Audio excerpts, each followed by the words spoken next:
बर' बिजोंनि फरायसाफोरा नांगौ समाव बिजाब मोनैनि जाहोनाव नांगौ बायदि नाम्बार मोननो हायाखै।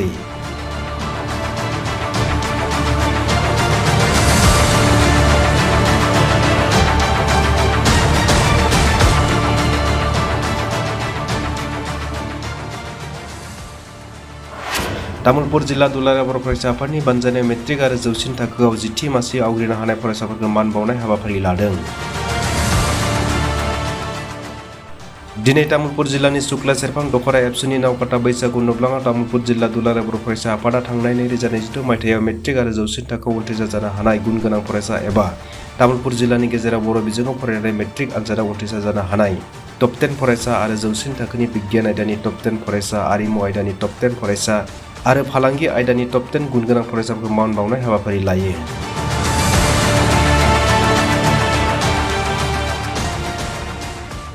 गिबि हाबाफारि बायदि बड'फानि सावगारि बिबार बावनाय हाबाफारि लायो। हाबाफारिखौनो मावफुंना होयो नावकाटा मिलन जौसिन फरायसालिनि गोरों रबिराम ब्रह्म बिथाङा। बे हाबाफारिया जोबनानै थांनायनि उनावनो मेट्रिक आरो जौसिन थाखोआव उथ्रिसार जानो हानाय सा 46 फरायसाखौ बरायो आरो मान बावो। बे मान बावनाय आरो बरायनाय हाबाफारियाव गाहाय आलासि महरै बाहागो लायो दुलाराय बर' फरायसा आफादनि गाहाय नेहाथारि खनेन्द्र बसुमतारी बिथाङा बाहागो लानानै खौरां बिजोंनि गेजेराव बुंथियोदि बर' बिजोंनि जेंनाखौ खुंथाय गोहोआव थानाय सरकारा फोरोंगिरिनि जेंना, फरायसाफोरनि थाखो फरा बिजाबनि जेंना, फरायसालिनि थाखो खथानि जेंनाखौ थाबैनो सुस्रांनांगौ आरो बर' बिजोंनि फरायसाफोरा जोबस्रांनायनि जाहोना फोरोंगिरिनि आंखालाव होननानै फोरमायदों दुलाराय बर' फरायसा आफादनि गाहाय नेहाथारि बिथाङा।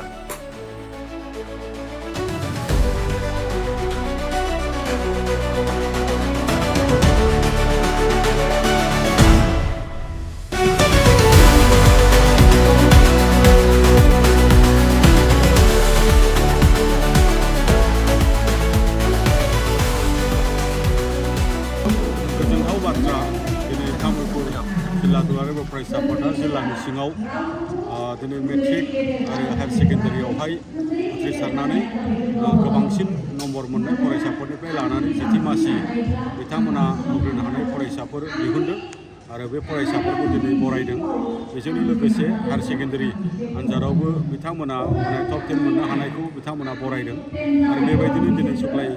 जेनाखि जोंनि दखरा दुलाराय बर' फरायसा आफादाबो बे एखे हाबाफारिखौनो जे मेट्रिक आरो हायार सेकेन्डारियावहाय दखरानि सिङाव टप 10 मोननो हानाय फरायसाफोरखौ बरायदों। थारैनो बे हाबाफारिया बाख्नायथाव आरो बरायथाव आरो बे हाबाफारिखौ लानायनि थाखाय आङो तामुलपुर जिल्ला एबसु आरो सुक्लाय दखरा दुलाराय बर' फरायसा आफादखौबो आङो रोजा रोजा साबायखर बावदों। बेनि मोनसे बाथ्राखौ आङो बे मेलनि गेजेरजोंबो आङो बुंदों। जोङो नायदों प्राइभेट स्कुलनि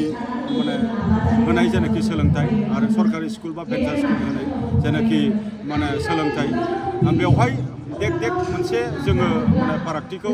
जोङो दिनै नुनो मोनदों जे बेवहाय बिमा बिफानि एसे सांग्रां जाबावनो गोनां जथेस्थ' जेनाखि जोंनि सरकारि बा भेन्सार स्कुलनि जिखिनि फरायनाय बिमा बिफाफोरनि बा गार्जेनफोरनि मोनसे सांग्रांथिनि मोनसे आंखाल बेवहाय मोनसे दङ आरो सरकारि स्कुलाव नंगौ न' डाउट जथेस्थ' मोनसे राहानि गेजेरजों क्वालिफाइड टिचारफोरा थिसन जानानै दङ अब्लाबो रिजाल्टआ गाज्रि जानायनि खार'ना बेवहाय फरा बिजाब थि समायाव मोनै बा थोजासे फोरोंगिरि गैयै आरो जोंनि फाउन्डेसन लेभेलनि जिखिनि प्राइमारि बा एलपि एलिमेन्टारि लेभेलाव सिंगल टिचार बा जिर' टिचार बेफोरबायदि माखासे जेंनाफोरा गैया नङा दङ। दा बेवहाय जोंनि ससियेल माखासे समस्याफोराबो दङ आरो बेवहाय सरकारि भाबै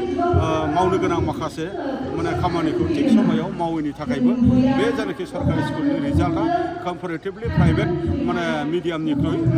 प्राइभेट एजुकेसननि रिजाल्टनिख्रुइ खम जानायखौ जोङो नुदों। बियो जोंनि एबसुनि मोनसे सार्भेजों मोननाय बियो जोंनि रिपर्ट आरो बेनि थाखायनो फैबाय थानाय समाव जेन जोंनि सरकारि स्कुल बा प्राइभेट स्कुलनि रिजाल्टआ रावनियाबो खम जाया बे बाथ्राखौ जोङो हास्थायो आरो खुनु बेवहाय जोङो बबेबा मोनसेखौ नेग्लेक्ट खालामनानै दोननायनि बाथ्रा बे बाथ्रायाथ' जानोनो हाखाया। दा बेनि थाखायनो जोङो सरकारि स्कुलखौ फोथांनाय आरो सरकारि स्कुलाव फरायसा बांनाय आरो बांनांगौनि थाखाय बेवहाय गार्जेनफोरा जे बे सरकारि फरायसालियाव फरायनानैबो जे मोजां रिजाल्ट खालामनो हायो बिनि मोनसे कनफिडेन्स बिल्डिंनि जिखिनि मोनसे इनिसिएटिभ बेयो सरकारनि तरफनिफ्राय जानांगौ आरो बियो फाउन्डेसन लेभेल एलिमेन्टारि लेभेलनिफ्रायनो साफिसियेन्ट टिचार साफिसियेन्ट इनफ्रास्ट्राक्चार आरो साफिसियेन्ट टेक्सटबुक डिउ टाइमाव होनाय आरो बेफोरबायदि माखासे नियम नितिफोरखौ जुदि खालामलांबाय थानो हायोबा जोंनि प्राइभेट स्कुलाव हगारनाय बिमा बिफाफोराबो सरकारि स्कुलसिम शिफ्ट जागोन जोंहा बेबायदि मोनसे बिसासा दङ बेखिनि माने बुंबोबाय थादों सरकारजों सिगाङावबो आरो दाबो जोङो बुंबाय थादों दा बेवहायनो आं जे एसे सिगाङाव बुंदों जे सरकारि फरायसालियाव बिमा बिफाया बिसास लानो हानाय जिखिनि मोनसे बेबस्था कनफिडेन्स बिल्डिंनि जिखिनि खामानि पलिसि बेखौ सरकारनि फारसेनिफ्राय लानांगौ पलिसिजों लोगोसे एक्सन बेवहाय लानांगौ जे बेयावनो थोजासे फोरोंगिरि मोनखायोब्ला बेवहायनो क्वालिटि इडुकेसन मोनखायोब्ला बेयावनो स्किल इडुकेसन मोनखायोबा बेवहाय फरा बिजाबनि जेबो आंखाल गैयाब्ला बेवहाय मोजां इउनिफर्म जुदि साप्लाइ जायोब्ला जेरै माने मिड डे मिलाबो फ्रि दंखायो जेराव माने नोंहा माने टिउसन फिस होनो गोनां गैया एडमिसन फिस होनो गोनां गैया बेखायनो बेनि थाखाय माने सरकारि स्कुलफोराव जिखिनि ट्रिटमेन्ट जेनाखि होनो गोनां जि टाइमाव बेखौ होनो हायैनि थाखाय दिनै सरकारि फरायसालिफोरा माने थैलांबाय थादों बेखौ जोङो मिथिगौ बेवहाय गोबांथार माने फेक्टर्स दङ बै फेक्टर्सफोरा माने बेखौ जोङो माने समय मथे जोङो सरकारखौ बुंनो गोनांखौ जोङो बुंबोदों बिमा बिफाखौ खावलायनो गोनांखौ जोङो खावलायबोदों आरो जे जोंनि गामि समाजावहाय जिखिनि मोनसे बेबस्था लानांगौ जोङो लाबोबाय थादों बे माने नुजानाय जोंनि मोनसे चेलेन्जेस आरो बेनि चेलेन्जेसनि मोनसे अभारकाम बा सलुसना फैबाय थानाय समाव फैगोन बेखौ जोंहा मोनसे मिजिं दङ जोङो माब्लाबाबो कमप्रमाइस बा सारेन्डार जानायनि बाथ्रा गैया तामुलपुर जिल्लायावल' नङा गुबुन गुबुन जिल्लायावबो बेफोरबायदि जेंनाया जाबाय थादों बोसोरफ्रोमबो मोनसे जिल्लायाव एमइ स्कुल एलपि स्कुल माने थैनाय मार्च जानायनि गेजेरजों बा